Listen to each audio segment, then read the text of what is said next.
somos aluna do curso de Administração do Centro Universitário NASP e estamos hoje tendo o prestígio de estar presente na unidade Microlins, que faz parte de uma grande rede de franquias no Brasil, que está acompanhando, tem um trabalho voltado para a formação profissional de muitas pessoas, voltado para cursos profissionalizantes e de idiomas, né? Estamos apresentando Márcia de Souza Cardoso, que é a dona, empreendedora, está há muitos anos no mercado, da Microlins Jardim Santo Eduardo e do Valo Velho. Sou eu. Muito prazer, é um grande prazer fazer parte deste projeto. Falar sobre empreendedorismo é uma coisa muito importante, porque ser empreendedor é fundamental nos dias de hoje. Eu gostaria de que você falasse um pouquinho com a gente de que fatores te influenciaram para você se tornar essa empreendedora que você é. Você sabe que existe empreendedor por ocasião, empreendedor de oportunidade, empreendedor de necessidade, dentre outros. Eu considero que eu me encaixo em todos os padrões e perfis.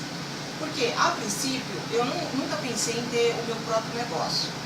Então, quando eu vi a oportunidade de me tornar dona e gestora de um negócio próprio, eu não pensei duas vezes. A única certeza que eu tinha era a qualidade do meu serviço. Então, eu vou relatar para vocês aqui brevemente um pouquinho da minha história. Eu sempre trabalhei em empresa privada. Então, eu trabalhei, meu último emprego, penúltimo, foram 12 anos como advogado, depois 5 anos na faculdade, não preciso nem dizer o nome, como uma faculdade.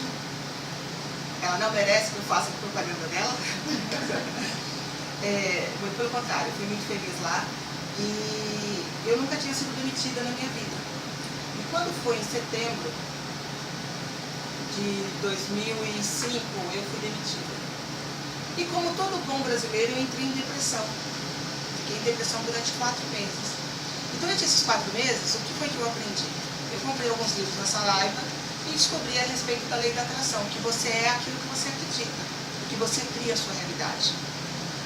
Daí, eu lembro que eu decidi que eu estaria trabalhando na semana seguinte. Minha irmã ainda perguntou, nossa, você arrumou um emprego? Eu falei assim, não, mas eu tenho certeza que a partir de segunda-feira eu vou estar trabalhando. Eu lembro que eu cheguei em casa e encontrei um papelzinho dizendo assim, recolocação ao mercado de trabalho, projeto NAPS, do governo. Eu morava a 1 quilômetro desta unidade. Eu rodei São Paulo e não achava endereço. Daí eu me deparei com esse prédio e eu vi que era um prédio da Microlins. E na mesma hora eu pensei, eles querem me vender curso, só pode ser. Mas ainda assim eu entrei. Eu falei assim, vocês estão colocando o trabalhador no mercado de trabalho? Eu quero voltar a trabalhar, eu sou recém-formada. Eu sou recém-formada na... Não se preocupem, gente. Eu sou recém-formada, né, em sistemas de informação e eu gostaria muito de atuar na área de sistemas de informação. Foi a primeira coisa que eu falei. E de repente, olharam o meu currículo e falaram, olha, a gente não tem como te colocar no mercado de trabalho uma vez que você não é a nossa aluna. Aí eu falei, eu posso me tornar sua aluna. Que cursos você tem aqui? E falaram, eu tenho informática e tenho administração. Eu disse, mas eu sou bacharel em sistema de informação, então eu acho que eu vou atrapalhar seu professor, é capaz de eu saber mais que eles. Eu fui bem modesta, porque eu não era capaz, mas eu tinha certeza que eu sabia. Aí olharam meu currículo e você não quer ser professora? Eu falei assim, de TI?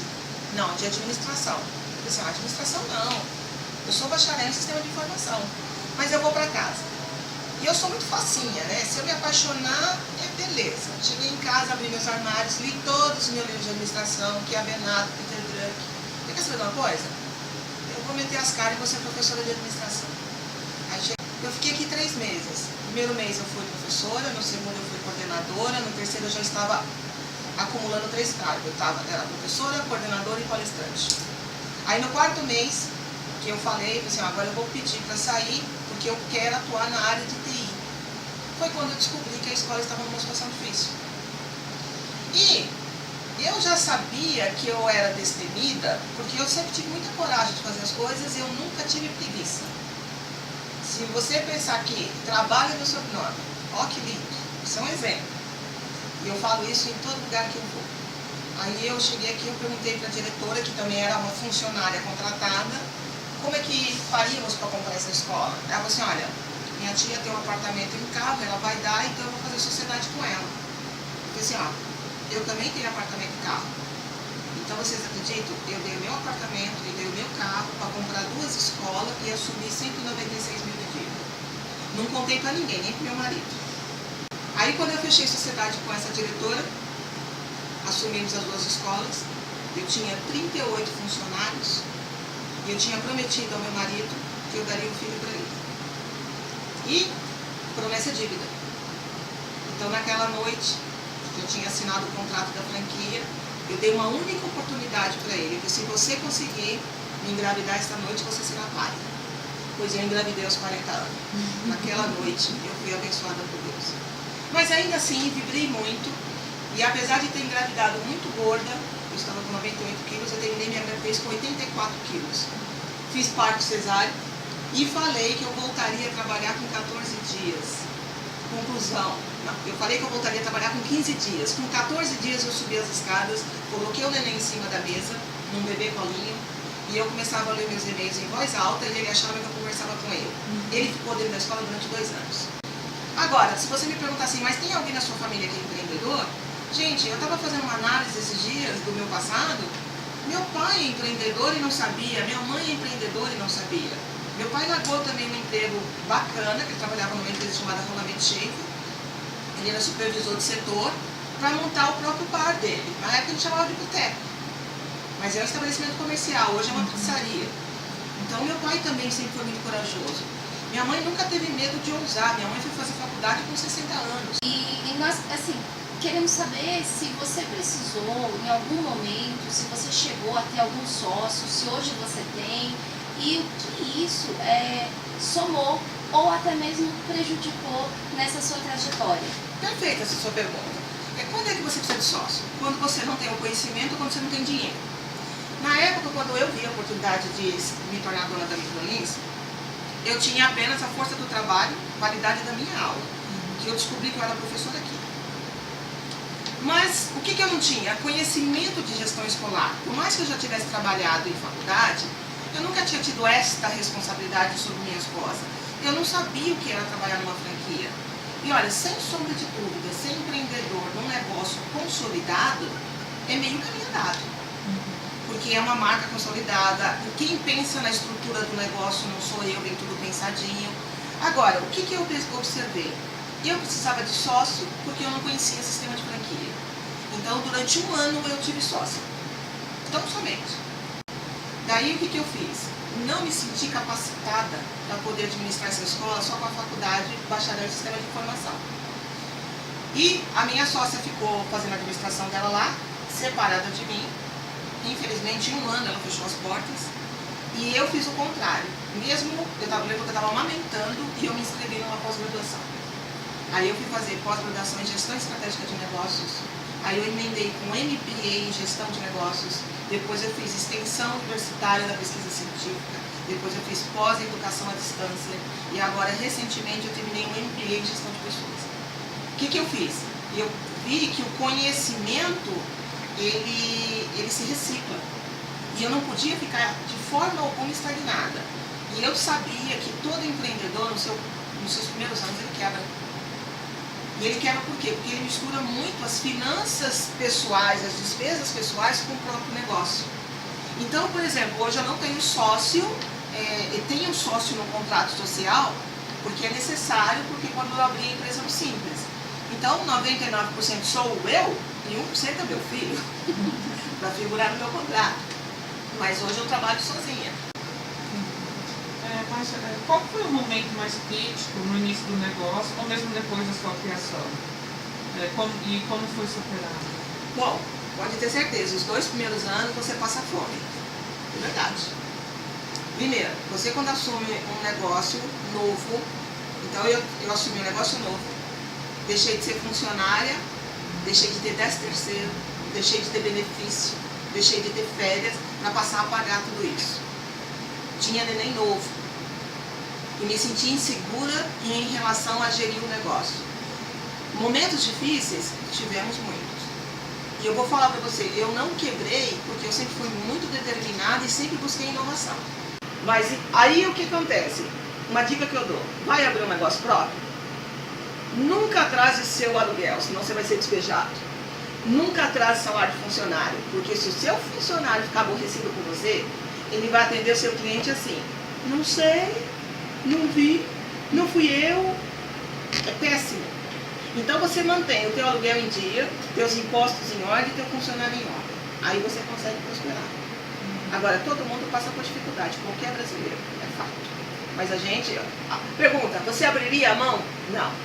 Adoro onde cheguei e quero permanecer. Já falei, só não vou no céu para não queimar minha pele linda. Teve algum empreendedor para ter como inspiração? Meu pai, né? Meu pai sempre foi muito corajoso. Meu pai falava assim pra mim. Falava não, ele fala porque ele é vivo. Ele tem um câncer lá, mas ele tá ótimo. Porque ele também não é derrotado não. Meu pai é horrível. Meu pai fala assim, tudo que você vai fazer, você tem que ter uma visão de longo alcance. Então, qual que é a grande sacada do empreendedor? Visão macro. Por exemplo, não adianta eu falar assim, eu vou abrir hoje uma assistência técnica para arrumar notebook, né? Aí você vai dizer, peraí, mas notebook, gente, o notebook já está ultrapassado. Agora é tudo ultrabook ou tablet. Então você vai abrir um negócio para fechar? Então você tem que fazer o quê? Visão macro. Eu tenho que pensar na tendência de mercado e eu tenho que pensar, se tudo der errado, eu tenho o plano B, qual que é a gerência de risco? Quando a senhora obteve seu primeiro cliente, Vou contar uma coisa para você. Para você trabalhar no meu negócio, você precisa conhecer todas as áreas. E eu, quando comprei as escolas, eu ainda era professora, assim, né? Logo no comecinho, eu fui fazer o trabalho do street. O street é abordagens na rua. Eu não esqueço. A minha primeira matrícula foi o Marcos Augusto, da Mota. Vou até falar isso para ele depois. O Marcos, para mim, foi uma revelação, porque eu abordei ele na rua, ele tinha a minha idade, e eu percebi que ele tinha algumas dificuldades na comunicação. E consegui trazer ele aqui para cima, arrastei ele lá e fui divulgar os cursos. E convenci ele que ele deveria estudar. Depois, com o passar do tempo, eu fui descobrindo que o Marcos, ele trabalhava colando piso e ele teve um problema de saúde e ele entrou em coma. E quando ele entrou em coma, ele ficou muito tempo desligado do mundo. E ele perdeu o movimento do corpo, da fala. E quando ele estava lá no leito dele de morte, ele escutou a mulher dele falando, por que você não morre? Morre, diabo. E na mesma hora ele ressuscitou, ele fala. E hoje, o Marcos, ele é um dos clientes que eu consegui conquistar, que está aqui até hoje. Está há quase 10 anos com a gente. Ele fez todos os cursos, mas cada curso que ele faz 2, 3 vezes. Por quê? Porque ele tinha muita dificuldade. Ele teve que reaprender a andar, reaprender a falar. faria alguma coisa diferente? Diferente?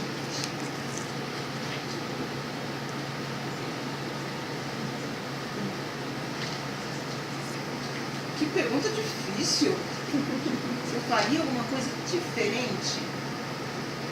Nossa, eu acho que eu fui tão feliz aqui dentro, eu fui tão abençoada. Eu não me arrependo de nada, não. Tudo que eu fiz foi muito planejado e eu não faço nada se Deus não autoriza. Então tudo que eu vou fazer, primeira coisa, por isso que eu falei, quando eu comprei a escola, eu não contei pra ninguém. Conversei com Deus. Nós temos uma relação muito assim. De vez em quando, eu mando umas cartinhas para Deus, né? E a última carta que eu mandei foi em maio do ano passado. Eu mandei pedido de intervenção. Aqueles problemas que eu não estava conseguindo resolver, que estavam me tirando o sono, primeiro eu comecei agradecendo a Deus por tudo que eu conquisto, por todas as bênçãos que Ele me dá. Márcia, e voltando agora para o mercado de hoje, né? Quanto que é a projeção econômica para esse ano, que é um ano difícil, que a franquia está prevendo aí para 2015? Então, a própria franqueadora fez uma estimativa de faturamento para gente e ficou muito aquém daquilo que eu preciso, né? Eu fiz o meu planejamento aí, eu quero no mínimo 40 mil por mês, 480 por ano. Por quê? Porque eu tenho despesas aí com as duas escolas e nós vivemos, a minha família inteira trabalha aqui dentro e nós vivemos da escola. Então eu quero ter lucro. Eu sei que não está difícil crescer num ano tão difícil. Mas se eu tiver 40 mil de faturamento, já está de bom tamanho. Vai dar para guardar um dinheirinho e ainda assim continuar mantendo as coisas e os benefícios, né, que eles tanto amam. Quantos funcionários ao todo a franquia tem? Olha, quando eu comecei no início, nós éramos em 38, entre Embu Guaçu e Embu das Artes. Depois nós ficamos só com Embu das Artes, nós somos em 14, e esses mesmos 14 trabalham nas duas escolas. O que a gente faz? Professora de rotinas, sou eu. Professora de web designer, né? Juliana. Então assim, o professor, ele não dá aula 24 horas por dia. Ele tem turmas, e as turmas aqui duram 1h30. Então eu posso dar aula aqui e posso ir lá para o Valo Velho depois da aula, não tem problema. Então eu consegui fazer isso bem organizado. Eu fico tomando conta daqui e pedi para o meu marido tomar conta de lá. Obrigada, pela oportunidade que deu pra gente, né? Estava dando essa entrevista e deu pra conhecer, né? Que assim, além de eu ter estudado aqui, passou anos, ainda continuou falando para todo mundo que foi a melhor professora que eu tive. E através do curso aqui, Sou eu! foi que eu gostei, né? E hoje estou fazendo administração. Olha, sabe que coisa bacana, você viu? Nossa, você é impressionante. Eu só posso aplaudir. Muito obrigada! Porque, olha, foi dicas assim que você fala assim, pega pra vida. Márcia, nós agradecemos, né? Foi uma aula, não foi uma entrevista. É um aprendizado muito grande para nós, né? Eu tenho certeza que vamos levar isso, vai muito além de um trabalho da faculdade. Então, queremos te agradecer muito por dedicar o seu tempo, que nós percebemos que é muito corrido, né? Que até no domingo você tem aula para dar, você é uma mulher assim que se diversifica mesmo. É um espelho que a gente quer ser um dia, que nós que somos futuras administradoras, cheia de medos, bobos, e você fez eles se tornarem pequenininhos nesse momento, tá? Então, obrigada, né?